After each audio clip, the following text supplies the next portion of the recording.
maraming salamat po. Alam ko po, karamihan po sa inyo, nakilala po ako bilang Coach J.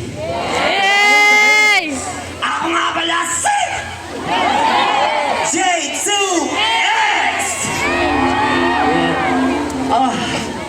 Actually, yung pagsasayaw ko, paggawa ko ng sayaw, pagsusulat ko, tsaka pagrarap ko, magkasabay ko po talagang na-discover yun. Dahil mahilig po talaga ako sa kanta. Meron na pa, dun sa kinanta ko, merong lyrics na, simula nung pagkabata di ko masabi, ano ba talaga gusto ko sa aking paglaki? Hanggang sa narinig musika sa tabi-tabi, boom! Napapatula! Hanggang sa naging rapper. Lumabas ang pagka-dancer, dahil to sa tugtog. Yeah.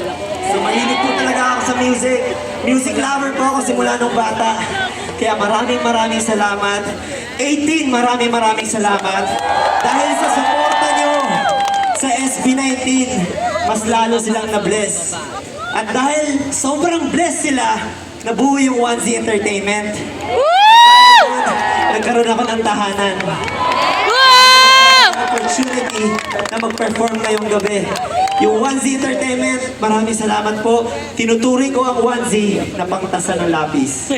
Ako po ang lapis. Aanin mo po yung lapis. Tama? Kung wala kang pantasa, balang araw, pupurol ka. Para kapag may talent ka, pero wala ka sa tamang lugar, hindi ka mag-e-excel. Kaya maraming salamat 1Z Entertainment sa opportunity na binigay niya sa akin bilang maging artist ng ng 1Z Entertainment. Maraming salamat po. Ipinagyayabang ko at ipinagmamalaki ko na artist ako ng 1Z Entertainment. Kaya guys, dun po sa kinanta ko na pinamagatang ako nga pala si, pwede nyo pong i-stream sa lahat ng streaming platform. Wow! Ito pong pangarap ko ay matagal ko na talagang tinatago. Kaya, dancer ako sa umaga, rapper ako sa gabi. Hindi ko po talaga in-expect na magpa-perform ako, magiging, alam niyo yun, ipakilala ko yung sarili ko bilang rapper, bilang songwriter.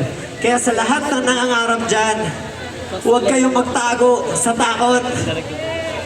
Ipakilala niyo ang talent niyo! Wow! Okay? Pwede ba sabihin natin lahat? Ako nga pala si in 3, 2, 1!